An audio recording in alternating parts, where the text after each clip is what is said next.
កុំទៅណាកុំស្ដាប់កុំទៅងក់ងល់ជាមួយអាមួយហ្នឹងណាកុំទៅស្រឡាញ់អាហ្នឹងកុំទៅជឿអាហ្នឹងណាកុំធ្វើនេះកុំធ្វើនោះបាទថ្ងៃនេះហើយនឹងសំណួរបងប្រុសម្នាក់គាត់សូមឲ្យខ្ញុំពន្យល់អំពីការប្រើពាក្យកុំហើយនឹងកុំហើយនឹងកុំមិនមែនជាពាក្យដែលមានសេចក្តីប្រែទេប៉ុន្តែមានពាក្យជាច្រើនដែលចាប់ផ្ដើមដោយកុំឧទាហរណ៍ដូចជាកំណត់ឧទាហរណ៍ដូចជាកំដរឧទាហរណ៍ដូចជាកំណើតឧទាហរណ៍ដូចជាកំណាត់ឧទាហរណ៍ដូចជាកំណត់ឧទាហរណ៍ដូចជាកំណត់ហេតុកំណាចកំណាញ់មានពាក្យដែលផ្ដើមដោយកុំនឹងច្រើនបាទតោះហ្នឹងរីឯពាក្យថាកុំបាទកុំហ្នឹងមានសេចក្តីពីរទី1ថ្នាក់ពាក្យរបស់វាជាជំនួយកិរិយាសព្ទកុំហ្នឹងជាជំនួយកិរិយាសព្ទគឺជាពាក្យបដិសេធខាត់កិរិយាណាជាពាក្យបដិសេធខាត់កិរិយាដោយមិនយល់ស្របជាទូទៅយើងប្រើពាក្យកុំហ្នឹងក្នុងន័យទូមានព្រានប្រដៅណែនាំហាម5ហាមឃាត់ពាក្យកុំហ្នឹងចាស់តែងតែប្រើពាក្យកុំនាំមុខកិរិយាកុំហ្នឹងគឺជាពាក្យបដិសេធខាត់កិរិយាមិនឲ្យប្រព្រឹត្តខាត់កិរិយាមិនឲ្យកើតឡើងឬក៏ធ្វើ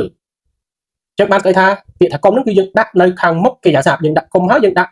កិរិយាសព្ទនៅពីខាងក្រៅចឹងអាកុំហ្នឹងគឺជាពាក្យបដិសេធកិរិយាសព្ទហ្នឹងមិនឲ្យប្រព្រឹត្តទៅបានមិនឲ្យប្រព្រឹត្តឬក៏មិនឲ្យកាត់ឡើងឧទាហរណ៍ថាកុំមកកុំទៅ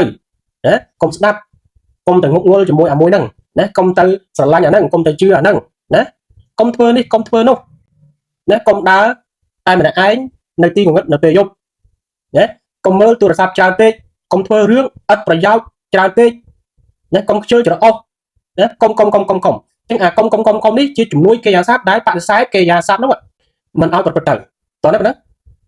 ចឹងយើងដាក់កុំហើយយើងដាក់កិរិយាសព្ទកុំធ្វើនេះកុំធ្វើនោះណាកុំចេះកុំចុះបាទអាហ្នឹងទី1នៃរបស់វាគឺជាជំនួយកិរិយាសព្ទណាបដិសេធកិរិយាសព្ទបាទកុំដដែលហ្នឹងនៃមួយទៀតថ្នាក់ពាក្យជាកិរិយាសព្ទឬក៏ជាគុណកិរិយាយើងប្រែថាចុងឬក៏ប្រមូលគ្នានៅចុងឬក៏សម្បូរកកបាទឧទាហរណ៍ទឹកត្រជាក់ត្រីកុំទឹកត្រជាក់ត្រីកុំចឹងយើងមកពាក្យថាត្រីកុំត្រីជានាមហើយកុំនេះជាកិរិយាសព្ទបានន័យថាប្រមូលផ្ដុំគ្នាមកនៅតែមួយកន្លែងចឹងកុំនៅទីនេះថ្នាក់ពាក្យជាកិរិយាសព្ទត្រីប្រមូលផ្ដុំគ្នាត្រីមកកុំណាឧទាហរណ៍មួយទៀតមានមនុស្សនៅកកកុំមានមនុស្សនៅកកកុំចឹងមានមនុស្សនៅកកកុំចឹងកកកុំនៅកន្លែងនេះថ្នាក់ពាក្យជាគុណកិរិយាបញ្ជាក់សេចក្តីឲ្យកិរិយាសព្ទនៅណាមានមនុស្សនៅនេះជាកិរិយាសព្ទហើយកកកុំនេះគឺជាគុណកិរិយាបញ្ជាក់លក្ខណៈឲ្យកិរិយាសព្ទនៅយ៉ាងម៉េចគឺនៅកកុំបាទអញ្ចឹងកុំនោះវាមានសេចក្តីបែបហ្នឹងតោះណាប៉ុណ្ណឹង